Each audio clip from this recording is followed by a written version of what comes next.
Hello students, welcome to our channel Science Gamma. এখন তোমাদের class 9-এর ভৌত বিজ্ঞানের রায় ও মার্টিন প্রশ্নবিচিত্রার পেজ নাম্বার 283।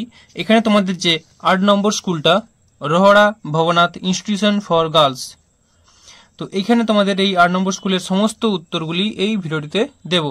তো তোমরা চ্যানেলটিতে নতুন হয়ে থাকলে এই ধরনের ভিডিওগুলি পাওয়ার জন্য অবশ্যই চ্যানেলটিকে সাবস্ক্রাইব করে রাখো আর বন্ধুদের মধ্যে ভিডিওগুলিকে অবশ্যই শেয়ার করো। তো দেখো গ্রুপে একের দাগের একেরটা। আর হ্যাঁ, যারা বাকি ধরে আগের পার্টগুলো বা পরের পার্টগুলো পাচ্ছ না, তোমরা চ্যানেলে গিয়ে চ্যানেল প্লেলিস্ট সার্চ করলে কিন্তু সমস্ত ভিডিও পেয়ে যাবে। তো দেখো একের দাগের একেরটা কি বলছে, 1 গ্রাম পরমাণু অক্সিজেনের ভর কত? তো 1 গ্রাম পরমাণু অক্সিজেনের ভর হলো 16 গ্রাম। এরপর 2 দাগেরটা, 1 মিলিমোল অ্যামোনিয়াতে অণুর সংখ্যা কত? তো দেখো 1 মিলিমোল বলছে, মিলি মানে হচ্ছে 10⁻³ অর্থাৎ 1-এর 1000কে বলা হয় মিলি। তাহলে আর 1 মোল মানে কত হয়? 1 মোল যে কোনো গ্যাস হোক না কেন তার সংখ্যা হচ্ছে অ্যাভোগাড্রো সংখ্যা, অর্থাৎ 6.022 গুণিত 10⁻23। তাহলে মিলি মানে 10⁻³ তো 23 থেকে -3 বিয়োগ করলে কত হয়? 20 হয়। তার মানে অ্যান্সার হয়ে যাবে 6.022 গুণিত 10⁻20। সেটা হলো অ্যান্সার। এরপর 3-এর দাগেরটা, স্থিতিস্থাপক গুণাঙ্কের এসআই একক কি? তো স্থিতিস্থাপক গুণাঙ্কের এসআই একক হলো নিউটন পার মিটার স্কোয়ার, যেমন ইয়ং গুণাঙ্ক। এরপর 4-এর দাগেরটা, সূক্ষ্ম ছুঁচ জলের উপর ভাসে যে ধর্মের জন্য তা কি? তা অবশ্যই জলের পৃষ্ঠটানের জন্য, বিয়েটা। এরপর 5-এর দাগেরটা, গ্রিন ভিট্রিয়ল অণুতে কেলাস জল কত আছে? না 7 অণু কেলাস জল আছে, FeSO4 7H2O। তারপরে 6-এরটা, কোন মৌলটি আম্লিক অক্সাইড উৎপন্ন করে? তো এটা হবে ফসফরাস, অর্থাৎ হবে C-এরটা।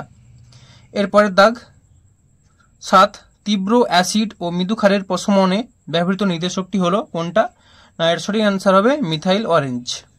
তো এটা যদি তীব্র অ্যাসিডের জায়গায় বলা হতো তীব্র ক্ষার আর মৃদু অ্যাসিড, তাহলে হতো ফেনলফথেলিন।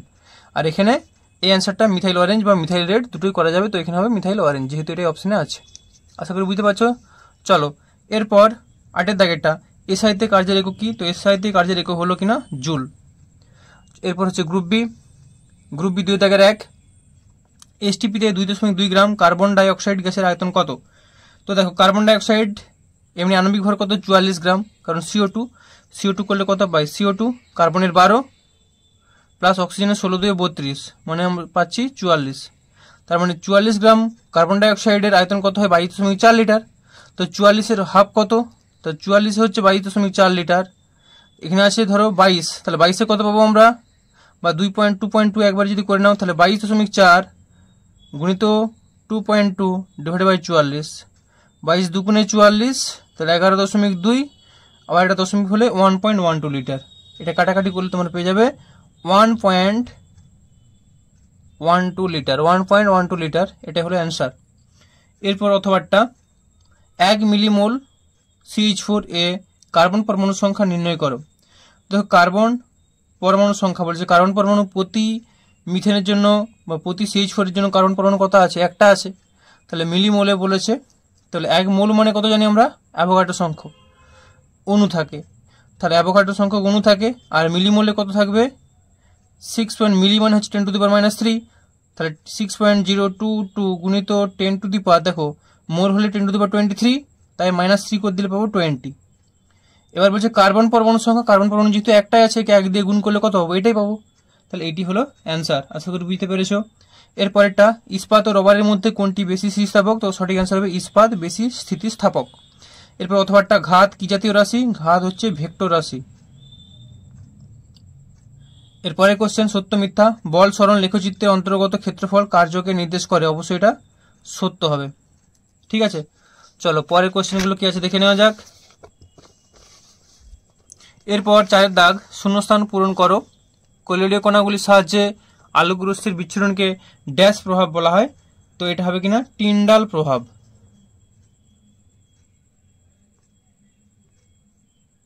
টিন্ডাল প্রভাব। এরপরে কোশ্চেন শূন্যস্থান পূরণ, আরহেনিয়াসের মতে অ্যাসিড ধর্মের জন্য দায়ী ড্যাশ আয়ন। তো এটা হচ্ছে H+ আয়ন। অথবাটা, একটি ক্ষারকীয় লবণের নাম ও সংকেত লেখো। তো লিখবে একটি ক্ষারকীয় লেড নাইট্রেট, ক্ষারকীয় লেড ক্লোরাইড ইত্যাদি অনেক লেখা যায়। তো একটা লিখতে বলছে, লিখো ক্ষারকীয় লেড নাইট্রেট। ক্ষারকীয় লিখা আছে, আচ্ছা লিখে দিই, ক্ষারকীয় লেড নাইট্রেট।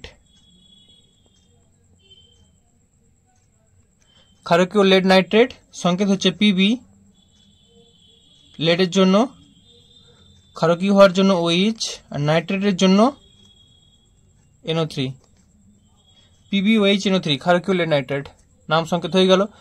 উদ্গতিবিদ্যায় শক্তি সংরক্ষণ সূত্রের পরিবর্তী রূপ কি? তো এটা বুঝতে পারছো, বার্নৌলির নীতি। বার্নৌলির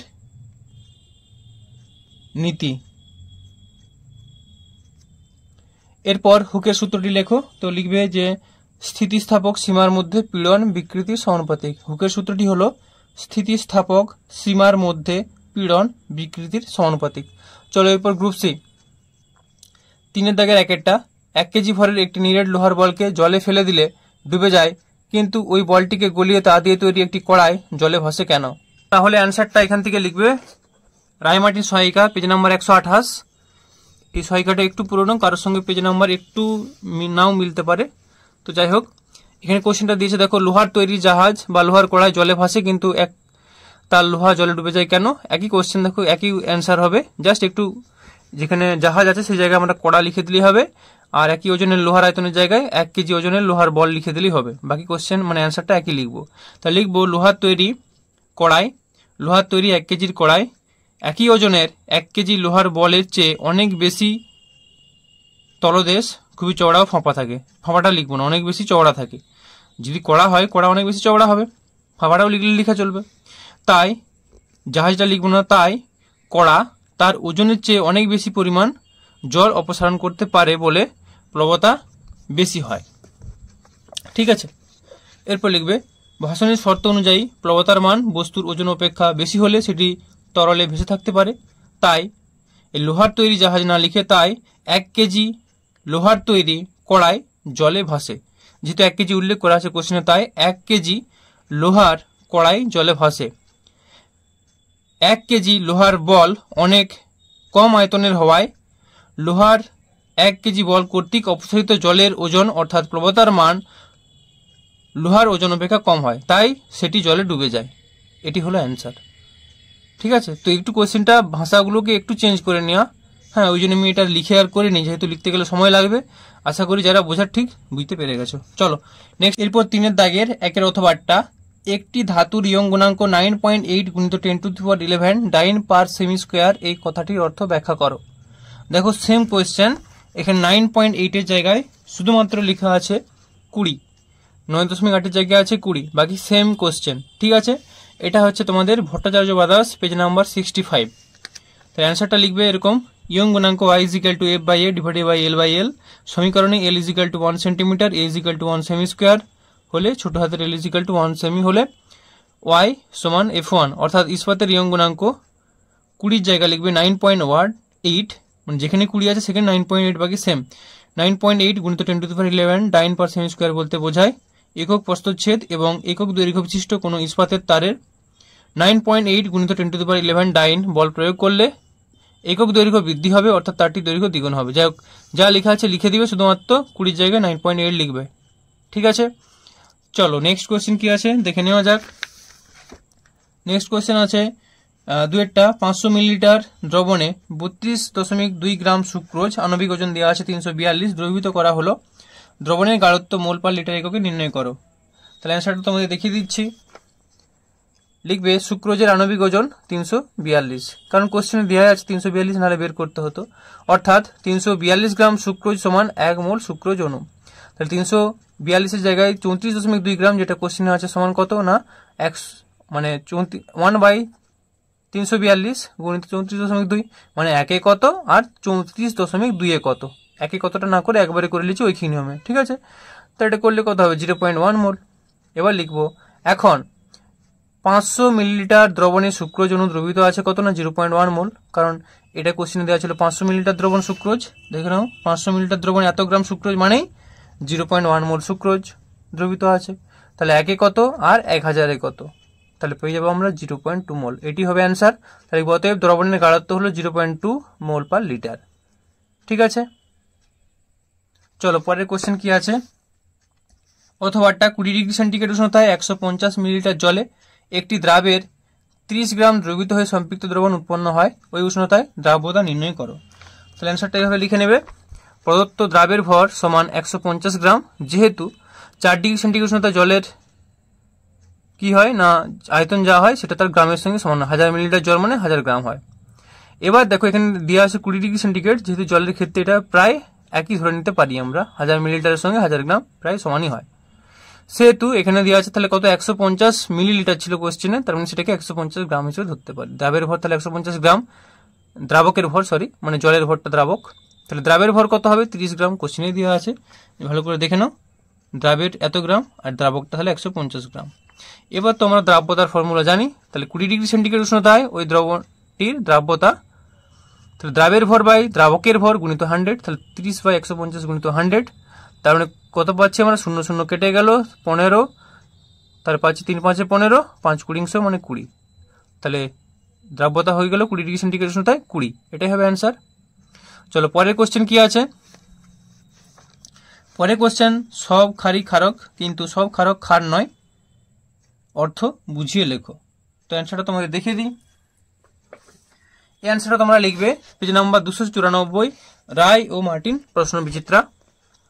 দেখো তাহলে এটা লিখবে, ধাতব অক্সাইড বা হাইড্রোক্সাইড যৌগগুলিকে ক্ষারক বলে, এইসব ক্ষারকের মধ্যে আবার যেগুলি জলে দ্রাব্য তাদের ক্ষার বলে। কাজেই যেসব ক্ষারক জলে দ্রবীভূত হয় না তারা ক্ষারক হলেও ক্ষার নয়, তাই বলা যায় সব ক্ষারই ক্ষারক কিন্তু সব ক্ষারক ক্ষার নয়। এটি হলো কিনা এর অ্যান্সার। এরপরের কোশ্চেন কি আছে দেখে নাও। এরপরে কোশ্চেন বলেছে অথবাটা এ বি সি তিনটি জলীয় দ্রবণের পিএইচ যথাক্রমে 3, 9 ও 6, তিনটি দ্রবণকে ক্রমবর্ধমান আম্লিকতা অনুসারে সাজাও। তাহলে দেখো যার পিএইচ সবচেয়ে কম হবে তার আম্লিকতা সবচেয়ে বেশি হবে, তার মানে তোমরা যদি এটাকে সাজাও তাহলে কিভাবে পাবে, মানে সবচেয়ে বেশি হচ্ছে 3, তারপরে 6, 9, তাহলে সাজালে 9টাকে আগে লিখবো যেহেতু ক্রমবর্ধমান বলেছে, তা 9, 6, তারপরে 3, তারপরে 9 কারা আছে বি, তারপরে সি, তারপরে এ, তাহলে এটা হবে বি, তার থেকে বেশি সি এর, তার থেকে বেশি এ এর, বি সি তারপরে এ, এভাবে সাজিয়ে নিতে হবে। ঠিক আছে, এরপরে কি বলেছে দেখো, বিলীয়মান রং কি। তো বিলীয়মান রং তোমরা লিখবে যে ফেনোলফথেলিন মিশ্রিত অ্যামোনিয়ার জলীয় দ্রবণকে, বা লিখবে ফেনোলফথেলিন মিশ্রিত NH4AH ওর জলীয় দ্রবণকে, বা অ্যামোনিয়াম হাইড্রোক্সাইড। NH4OH মানে কি অ্যামোনিয়াম হাইড্রোক্সাইড, তাহলে বিলীয়মান রং হলো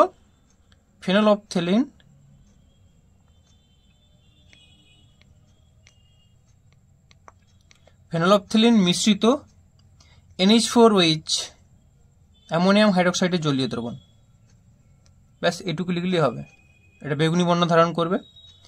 এরপর 4এরটা, কোনো বস্তুর ভর m ও গতিশক্তি e হলে প্রমাণ করো বস্তুর ভরবেগ হচ্ছে √2m/e।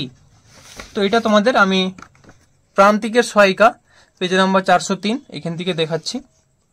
তা লিখবে m ভরের একটি বস্তুর বেগ v হলে তার গতিশক্তি e হলে e সমান ½ m/v² হয়, তাহলে ½ m/v² সমান আমরা লিখতে পারি e, বা v² সমান 2e/m, বা v সমান √2e/m। তাহলে বস্তুর ভরবেগ কত, p = mv, তাহলে m × v এর মানটা এখানে বসিয়ে দিচ্ছি, তাহলে পাচ্ছি √m × √m, যাই হোক এটা ক্যালকুলেশন √2m, আর ক্যালকুলেশন বলছি না, সবাই বুঝো এগুলা। তাহলে p সমান √2m এটাই প্রমাণ করতে বলেছিল, অ্যান্সারটা দেখিয়ে দিলাম। চলো এরপরে কোশ্চেন কি আছে। এরপরে কোশ্চেন যে অথবাটা 4 দাগের অথবাটা, 5 মিটার উচ্চতায় 1 কেজি ভরের একটি বস্তুর তে স্থিতিশক্তির পরিমাণ কত।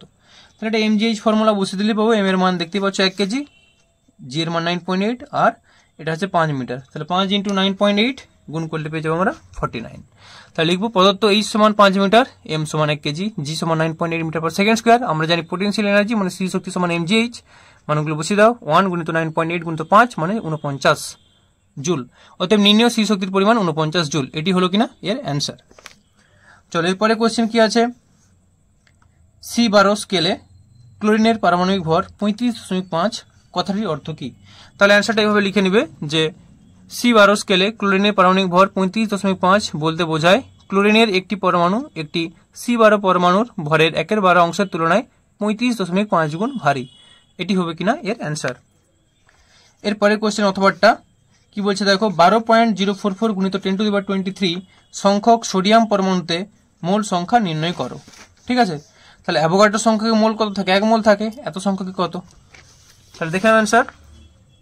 তাহলে লিখবে 6.022 × 10⁻23 সংখ্যক সোডিয়াম পরমাণুতে মোল সংখ্যা সমান 1টি, তাহলে এত সংখ্যক একে কত আর এতই কত, একে না করে একবারও লিখতে পারো, তাহলে এতই কত হবে না 1 ইন্টু 12.044 গুণিত 10⁻23 ডিভাইডেড বাই 6.022 গুণিত 10⁻23। কাটাকাটি করলে দেখতে পাচ্ছি 6 2 12, 2 হবে অ্যান্সার। লিখব অতএব মূল সংখ্যা সমান 2, এটি হবে কিনা এর অ্যান্সার। চলো পরের কোশ্চেন কি আছে, এরপর হচ্ছে গ্রুপ ডি 4 দাগের 1 এরটা বার্নৌলি নীতিটি লেখো, এর গাণিতিক রূপটি লেখো। তাহলে বার্নৌলি নীতিটি দেখে নাও, এটা তোমাদের অ্যান্সারটা দেখাচ্ছি, তোমরা যে কোনো বই থেকে লিখতে পারো, তোমাদের প্রান্তিক টেক্সট বই থেকে দেখাচ্ছি 58 পেজ নাম্বার 58। তাহলে বার্নৌলির উপপাদ্য, কোনো তরলের ধারারেখ প্রবাহ হলে প্রবাহী নালীর যে কোনো ছেদে তরলের প্রতি একক ভরের চাপ শক্তি, স্থিতিশক্তি ও গতিশক্তির যোগফল সর্বদা ধ্রুবক। এবার এর গাণিতিক রূপ দেখাতে বলেছে, গাণিতিক রূপটি শুধু লিখতে বলেছে, তাহলে লিখবে অর্থাৎ এটি গাণিতিক রূপ P/ρ plus GH plus half V square সমান ধ্রুবক। এটি হলো বার্নৌলির উপপাদ্যের গাণিতিক রূপ, যেখানে উল্লেখ করবে P সমান চাপ, রো সমান ঘনত্ব, তরলের ঘনত্ব, G সমান অভিকর্ষ ত্বরণ, H সমান ভূপৃষ্ঠ থেকে এই উচ্চতায় অবস্থিত জল, হাফ ভি স্কোয়ার, ভি সমান জলের বেগ। এভাবে কোনটাকে উল্লেখ করে দেবে, ঠিক আছে, বা H সমান শুধু উচ্চতা লিখলেও চলবে। তো এটি হলো কিনা এর অ্যান্সার। এরপর 4 দাগের 1 বি সান্দ্র বল কি কি বিষয়ের উপর নির্ভরশীল। তো অ্যান্সারটা তোমাদের দেখাচ্ছি, ভট্টাচার্য বাদাস পেজ নাম্বার 58। তো অ্যান্সারটা দেখে নাও, সান্দ্রতা বল নিম্নলিখিত বিষয়গুলির উপর নির্ভর করে। 1 নম্বর তরলের প্রকৃতির ওপর, 2 নম্বর দুটি স্তরের স্পর্শ তলের ক্ষেত্রফলের ওপর, 3 নম্বর প্রবাহের লম্ব দিকে দূরত্বের সঙ্গে বেগ পরিবর্তনের হারের উপর। তো এই 3টি পয়েন্ট লিখে নিলে হবে। চলো এরপরে কোশ্চেন কি আছে দেখে নাও। এরপর অথবাটা তরলের অভ্যন্তরে কোনো বিন্দুতে H গভীরতায় তরলের জন্য সৃষ্ট চাপের রাশিমালাটি প্রতিষ্ঠা করো। তাহলে অ্যান্সারটা দেখে নাও, H গভীরতায় চাপের রাশিমালা P সমান HdG বা H⍴, এই রাশিমালাটা বের করতে হবে। ঠিক আছে, এটা আমি পড়ছি না, তো এটা হচ্ছে উত্তর। তরলের মধ্যে কোনো বিন্দু চাপ, চাপের রাশিমালা এটা P সমান HdG বা চাপ সমান গভীরতা গুণিত ঘনত্ব গুণিত অভিকর্ষ ত্বরণ, এতটা পর্যন্ত লিখতে হবে। আর মোট চাপ বায়ুমণ্ডলের চাপ প্লাস HdG, এতটা পর্যন্ত হবে অ্যান্সার। ঠিক আছে, চলো এরপরের কোশ্চেন কি আছে। এরপরের কোশ্চেন হলো যে একটি 5তলা বাড়ির কোন তলায় কল থেকে সব থেকে ধীরে জল পড়ে। তাহলে অবশ্যই 5 তলায় সব থেকে ধীরে জল পড়ে, কারণ এখানে H এর মানটা কম, 5 তলা, আর সবচেয়ে নিচের তলায় জল সবচেয়ে বেশি পড়বে, স্বাভাবিক ব্যাপার। এরপর 2 দাগ, এটা দুটি পাত্রে HCl ও H2SO করে জলীয় দ্রবণ আছে, রাসায়নিক পরীক্ষার সাহায্যে এদের কিভাবে শনাক্ত করবে সমীকরণ সহ লেখো। তাহলে অ্যান্সারটা তোমাদের দেখিয়ে দিই, এটা দেখাচ্ছি পেজ নাম্বার 107 প্রান্তিকের টেক্সট বুক। তাহলে সালফিউরিক অ্যাসিড শনাক্তকরণ, তাহলে লিখবো যে এখানে একটু বড় করে লেখা আছে, এতভাবে লেখা না লিখলেও চলবে, এটাকে শর্টকাট করে নেবে যে এটি পরীক্ষা হলে 2 মিলিলিটার লঘু সালফিউরিক অ্যাসিড নিয়ে তাতে কিছু পরিমাণে বেরিয়াম ক্লোরাইড দ্রবণ ঢালা হলো। এরপর আমরা বেরিয়াম সালফেটের সাদা পদক্ষেপ পাবো। এবার এই বেরিয়াম সালফেটের সাদা পদক্ষেপে যদি HCl এবং HNO3 দ্রবীভূত না হয়, তাহলে দ্রবণটি সালফিউরিক অ্যাসিড। উভয় ক্ষেত্রে পদক্ষেপ অদ্রবীত থাকলে বোঝা যায় যে বর্ণহীন তরলটি সালফিউরিক অ্যাসিড। অর্থাৎ কোন কোন দ্রবণকে আমরা পদক্ষেপ মেশানোর চেষ্টা করব, নাইট্রিক অ্যাসিডকে আর হাইড্রোক্লোরিক অ্যাসিডকে, কিন্তু এই বেরিয়াম সালফেটের সঙ্গে কেউই মিশবে না। তাহলে আমরা কি বুঝবো না, সেটা হয়ে গেল কিনা সালফিউরিক অ্যাসিড। একই রকম হাইড্রোক্লোরিক অ্যাসিডের শনাক্তকরণ, হাইড্রোক্লোরিক অ্যাসিডের যখন শনাক্তকরণ করব, একটা পরীক্ষা হলে আমরা 2 মিলিলিটার হাইড্রোক্লোরিক অ্যাসিড তো নিলাম, তারপর কি করব, তার মধ্যে আমরা সিলভার নাইট্রেট দ্রবণ যোগ করব। সিলভার নাইট্রেট দ্রবণ যোগ করব, তো সিলভার নাইট্রেট দ্রবণ যোগ করলে আমরা একটি সাদা রঙের পদক্ষেপ পাবো। দেখিয়ে দিচ্ছি তোমাদের এটা, যে দেখো একটা সাদা রঙের সিলভার নাইট্রেট আর HCl মিশালে একটা সাদা রঙের AgCl পাবো, পদক্ষেপ পাবো। এই পদক্ষেপের সঙ্গে HNO3 কোনো বিক্রিয়া করবে না, কিন্তু অ্যামোনিয়াম হাইড্রোক্সাইড বিক্রিয়া করবে। তো দ্রবণটাতে এই সাদা পদক্ষেপের মধ্যে আমরা কি করব, নাইট্রিক অ্যাসিড, এবং আরেকটা পদক্ষেপের মধ্যে কি করব না আমরা, যে অ্যামোনিয়াম হাইড্রোক্সাইড মিশাবো। যদি অ্যামোনিয়াম হাইড্রোক্সাইড দ্রবীভূত হয়ে যায় এবং HNO3 দ্রবীভূত না হয়, তাহলে দ্রবণটি হবে HCl। এই হচ্ছে ব্যাপার। তো তোমাদের এরকম ফুল দেখিয়ে দিচ্ছি যা যা লেখা আছে, এত বড় করে লেখার দরকার নেই, আমি শর্টকাট বলে দিলাম, এভাবে লিখলে চলবে। মেন কথা যেটি হলুদ বক্স করে দুটোই দেওয়া আছে, এই দুটো, যে সিলভার নাইট্রেট দ্রবণের সঙ্গে বিক্রিয়ায় সাদা পদক্ষেপ উৎপন্ন হয়। এই পদক্ষেপে অতিরিক্ত নাইট্রিক অ্যাসিড অদ্রবণীয় থাকলে এবং অতিরিক্ত অ্যামোনিয়াম হাইড্রোক্সাইড দ্রবীভূত হলে অ্যাসিডটি হাইড্রোক্লোরিক অ্যাসিড। বোঝা গেল? তাহলে প্রথমে এই বিক্রিয়া সিলভার নাইট্রেট সঙ্গে HCl বিক্রিয়া করে কি হবে, সাদা পদক্ষেপ AgCl। এবার এই AgCl এর সঙ্গে আমরা HNO3 মিশালে কোনো বিক্রিয়া হবে না, অর্থাৎ দ্রবীভূত হবে না, আর NH4OH অ্যামোনিয়াম হাইড্রোক্সাইড মিশালে দ্রবীভূত হয়ে যাবে। ঠিক আছে, এটি হলো এর অ্যান্সার। এরপরে কোশ্চেন কি আছে দেখে নাও। এরপরে কোশ্চেন ছিল স্টোন ক্যান্সার কি, বলয় পরীক্ষায় উৎপন্ন যৌগের নাম ও সংকেত লিখো। তাহলে দেখে নাও আগে স্টোন ক্যান্সারটা কি। যেহেতু 1 নাম্বার দিয়েছে স্টোন ক্যান্সার, বিশেষ বড় না লিখলেও চলবে, তাহলে এইটুকুই লিখবে যে এটা প্রান্তিকের বই পেজ নাম্বার 114। অম্লবৃষ্টি, ধাতু নির্মিত সেতু, বিভিন্ন কাঠামো, অট্টালিকা, বাড়িঘর ও তাজমহলের মতো শ্বেত প্রস্তর নির্মিত ঐতিহাসিক সৌধের ক্ষতি সাধন করে। এর ফলে যে পাথরের উপর বা ওই সৌধের উপর যে ক্ষত সৃষ্টি হয় তাকেই স্টোন ক্যান্সার বলে। ব্যাস হয়ে গেল। এরপর যে কোনো একটা বিক্রিয়া, লাস্ট বিক্রিয়াটা লিখে নাও। 2HNO3 প্লাস CaCO3 বা CaCO3 প্লাস 2HNO3 থেকে calcium nitrate CnO3 plus CO2 plus H2, বা এইটাও লিখতে পারো CaCO3 প্লাস H2SO4 থেকে CaSO4 plus CO2 plus H2। 1 number আছে, শুধু ভাষাটা লিখে যে কোনো একটা বিক্রিয়া লিখলেই যথেষ্ট। ঠিক আছে, তো চলো এরপরে কোশ্চেন কি আছে। বলয় পরীক্ষায় উৎপন্ন যৌগের নাম ও সংকেত লেখো। কারণ বলয় পরীক্ষা মানেই নাইট্রিক অ্যাসিডের বিক্রিয়া, শনাক্তকরণ পরীক্ষা নাইট্রিক অ্যাসিডের। তা দেখে নাও, এটা হচ্ছে প্রান্তিকের বই পেজ নাম্বার 108, টেক্সট বুক অবশ্যই। তাহলে উৎপন্ন যৌগের নাম আর সংকেত। তাহলে উৎপন্ন যৌগের নামটা কি দেখতে পাচ্ছ, বাদামি রঙের অস্থায়ী জটিল যৌগ, নাম হচ্ছে নাইট্রোসোফেরাস সালফেট পেন্টাহাইড্রেট। নাইট্রোসোফেরাস সালফেট পেন্টাহাইড্রেট, বা এটা বলতে পারো পেন্টা অ্যাকোয়া নাইট্রেসো আয়রন 2 সালফেট, যেটা খুশি বলতে পারো, নাইট্রোসোফেরাস সালফেট পেন্টাহাইড্রেট, বা এটা বলতে পারো। আর সংকেত কি, FeH2O এর হোল 5 NOSO4, FeH2O এর হোল 5 NOSO4, এটি হলো কিনা এর সংকেত। চলো পরের কোশ্চেন কি আছে দেখা যাক। পরের কোশ্চেন বলছে 10% CaOH এর হোল 2 দ্রবণের শক্তি গ্রাম পার লিটার এককে প্রকাশ করো। তাহলে অ্যান্সারটা তোমাদের দেখিয়ে দিই। এটা লিখবে যে 10% CaOH এর হোল 2, অর্থাৎ 100 মিলিলিটার দ্রবণে CaOH এর হোল 2 অর্থাৎ ক্যালসিয়াম হাইড্রোক্সাইডের পরিমাণ 10 গ্রাম, একে কত আর 1000-এ কত। তাহলে 1000 মিলিলিটারে পাবো আমরা কত না 100 গ্রাম, ওই কি নিয়মে করা হয়েছে। তাহলে লিখবো অতএব নির্ণীয় দ্রবণের শক্তি 1000, মানে ভাগ করলে পাচ্ছি 100 গ্রাম পার লিটার। এটি হলো অ্যান্সার। এবার দেখো ওর সাথে আরো কোশ্চেন দেওয়া আছে, কি বলছে, একটি কেলাসাকার ও একটি অনিয়তাকার পদার্থের নাম লেখো। তাহলে লিখবে একটি কেলাসাকার পদার্থের উদাহরণ হলো ফটকিরি, একটি অনিয়তাকার পদার্থের উদাহরণ হলো গ্রাফাইট, কাঁচ, মোম ইত্যাদি। ঠিক আছে, এটি হলো কিনা এর অ্যান্সার। চলো এরপর 4 দাগের 3 অথবাটা, স্থির উষ্ণতায় চাপ বাড়ালে জলে কার্বন ডাই অক্সাইডের দ্রাবতা কিভাবে পরিবর্তিত হয়। তো অ্যান্সারটা তোমাদের দেখিয়ে দিচ্ছি, এটা ভট্টাচার্য আদার্স পেজ নাম্বার 94। ঠিক আছে, তো অ্যান্সারটা দেখে নাও। তাহলে লিখবে, দেখো তরলে দ্রাবকে গ্যাসের দ্রাবতার উপর চাপের প্রভাব। চাপ বৃদ্ধি করলে তরলে গ্যাসের দ্রাবতা বৃদ্ধি পায় এবং চাপ হ্রাস করলে দ্রাবতা হ্রাস পায়। এবার যেহেতু কার্বন ডাই অক্সাইড গ্যাস, তাহলে লিখবো সোডা ওয়াটার বা শীতল পানীয় প্রস্তুতির সময় কার্বন ডাই অক্সাইডকে উচ্চ চাপে জলে দ্রবীভূত করা হয়। যখন বোতলের ছিপি খোলা হয় তখন চাপ হ্রাস পায়, ফলে কার্বন ডাই অক্সাইডের দ্রাব্যতা হ্রাস পায়। সেজন্য দ্রবীভূত অতিরিক্ত কার্বন ডাই অক্সাইড বুদবুদ আকারে বেরিয়ে এসে বোতলের মুখে ফেনার সৃষ্টি করে। তো চাপের প্রভাব কি, চাপের প্রভাব বলতে এটাই লিখবো যে চাপ বৃদ্ধি করলে দ্রাব্যতা বৃদ্ধি পায়, চাপ হ্রাস করলে দ্রাব্যতা হ্রাস পায়। ঠিক আছে, এটি হবে এর অ্যান্সার। এরপরে ওর সাথে একটা কি কোশ্চেন আছে দেখে নাও, যে দ্রাব্যতা লেখর উপর দ্রাব্যতা লেখর একটি উপযোগিতা লিখো। ওই একই পেজ নাম্বার 94 ভট্টাচার্য আদার্স। তো উপযোগিতা, কোন নির্দিষ্ট উষ্ণতায় তরলে কোন কঠিন পদার্থের দ্রাব্যতা এই লেখ থেকে, কোন কঠিন পদার্থের দ্রাব্যতা এই লেখ থেকে নির্ণয় করা যায়। আরো পয়েন্ট আছে, 5টা পয়েন্ট দেওয়া আছে, জাস্ট একটা লিখতে বলেছে। ঠিক আছে, এটাই হলো অ্যান্সার। চলো পরের কোশ্চেন কি আছে দেখে নেওয়া যাক। পরের কোশ্চেন, ক্ষমতা ও বেগের মধ্যে সম্পর্ক প্রতিষ্ঠা করো। 4-এর এরটা। আর কি বলছে, শক্তির নিত্যতা সূত্রটি লেখো। তাহলে দেখে নাও ক্ষমতা ও বেগের মধ্যে সম্পর্ক। তাহলে এটা লিখবে, আমরা জানি যে ক্ষমতা সমান কৃতকার্য বাই সময় সমান কৃতকার্য সমান আমার বল গুণিত সরণ বাই সময়।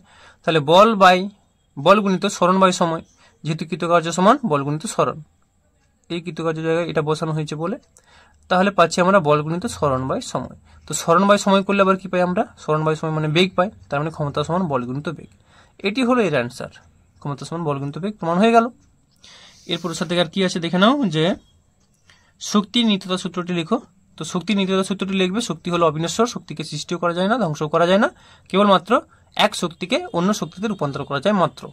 এটি হলো শক্তির নিত্যতা সূত্র। এরপর অথবাটা, এসআইতে কার্যের অভিকর্ষীয় এককের সংজ্ঞা দাও। তো তোমাদের দেখিয়ে দিচ্ছি কার্যের অভিকর্ষীয় একক। তাহলে দেখো, এই যে কার্য অভিকর্ষীয় একক, তার সংজ্ঞা সিজিএস সংজ্ঞা, এসআই সংজ্ঞা। তো শুধুমাত্র অভিকর্ষীয় এককের সংজ্ঞা বলতে সিজিএস বা এসআই যেটা খুশি লিখতে পারো। তাহলে দেখে নাও, দুটোই পড়ে নাও। 1 গ্রাম ভরের কোনো বস্তুকে অভিকর্ষের বিরুদ্ধে উলম্বভাবে 1 সেন্টিমিটার উপরে তুলতে যে কার্য করা হয় তাকে 1 গ্রাম সেন্টিমিটার বলে।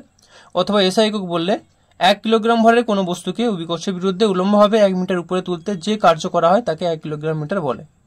এটি হলো কার্যের অভিকর্ষীয় এককের সিজিএস এবং এসআই সংজ্ঞা। ঠিক আছে, চলো পরের কোশ্চেন কি আছে।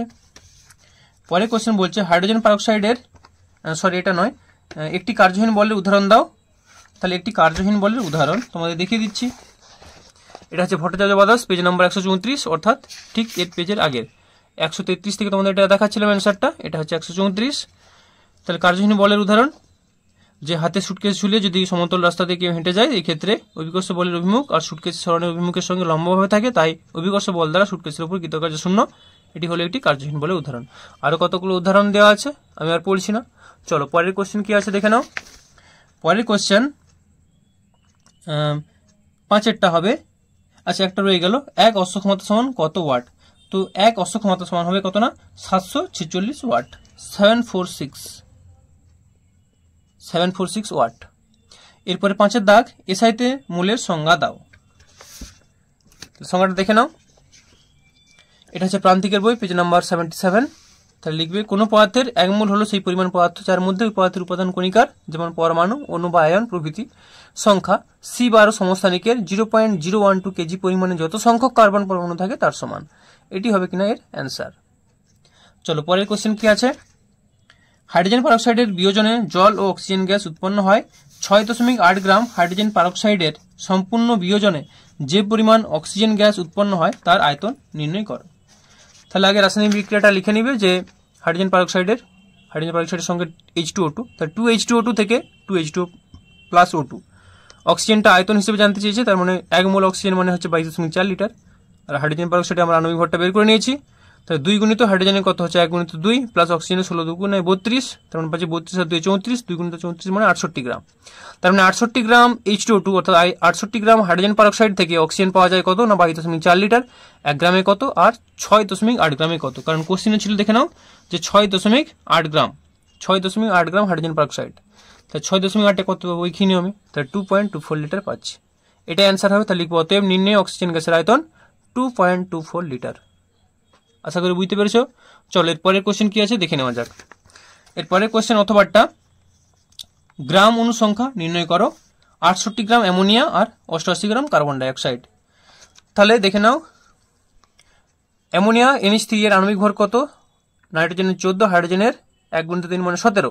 তাহলে 17 গ্রাম অ্যামোনিয়া মানে 1 গ্রাম অনু অ্যামোনিয়া। তাহলে 68 গ্রাম মানে কত, 68/17 মানে 4 গ্রাম অনু অ্যামোনিয়া। একটা অ্যান্সার হয়ে গেল। একরকম কার্বন ডাইঅক্সাইড দিয়েছে 88 গ্রাম কার্বন ডাইঅক্সাইড, তাহলে 44 গ্রাম কার্বন ডাইঅক্সাইড, কারণ কার্বন ডাইঅক্সাইড আণবিক ভর হচ্ছে 44। তাহলে 44 গ্রাম কার্বন ডাইঅক্সাইড মানে হচ্ছে 1 গ্রাম অনু কার্বন ডাইঅক্সাইড। তাহলে 88 গ্রামে কত হবে, 88/44 মানে 2 গ্রাম অনু কার্বন ডাইঅক্সাইড। তাহলে প্রথমেরটা অ্যান্সার হলো 4 গ্রাম অনু, দ্বিতীয়টা অ্যান্সার হবে 2 গ্রাম অনু। এরপর আরেকটা কোশ্চেন আছে, 1 মোল ইলেকট্রন বলতে কত সংখ্যক ইলেকট্রন বোঝায়। তো 1 মোল ইলেকট্রন মানে হচ্ছে অ্যাভোগাড্রো সংখ্যক, অর্থাৎ 6.022 গুণিত 10⁻23 সংখ্যক ইলেকট্রন বোঝায়। ঠিক আছে, তো আজকের ভিডিওটা এই পর্যন্ত। তোমাদের ভিডিওটি কেমন লাগলো অবশ্যই কমেন্ট করে জানিও। তোমরা চ্যানেলটিতে নতুন হয়ে থাকলে এই ধরনের ভিডিওগুলি পাওয়ার জন্য অবশ্যই চ্যানেলটিকে সাবস্ক্রাইব করে রাখো, আর বন্ধুদেরও সুবিধার্থে তাদের মধ্যে ভিডিওগুলিকে শেয়ার করো। ওকে, ভালো থেকো, বাই।